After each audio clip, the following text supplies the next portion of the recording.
Synergy एफएमको Facebook page हेरेर बसिरहनु भएको यहाँ सम्पूर्णलाई फेरि पनि स्वागत छ। र यति बेला हामी यो सिमलतालमा 1.5 वर्ष अगाडि लेदोसहितको पहिरोले जुन बस बगाएको थियो र यो बस चाहिँ गणपति डिलक्स नै भएको पुष्टि भएको छ। यो एक्सक्लुसिभ भिडियो हामी तपाईँलाई देखाउँदैछौँ, हेर्न सक्नुहुन्छ। यो गणपति डिलक्स जुन चाहिँ काठमाडौँतर्फ गइरहेको गणपति डिलक्स नै भएको चाहिँ पुष्टि भएको छ। यहाँ यो बसको नाम तपाईँहरूले देख्न सक्नुहुनेछ।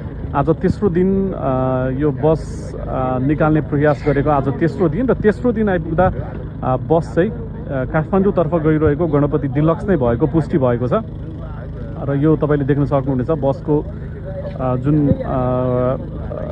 बसमा जुन नाम लेखिएको थियो गणपति डिलक्स भनेर, यो गणपति डिलक्स नै भएको पुष्टि भएको छ। यहाँ नाम हामीले देख्न सक्छौँ। र यो 3 दिनको प्रयासपछि आज चाहिँ यो बस गणपति डिलक्स नै भएको पुष्टि गर्न चाहिँ सफल भएको छ।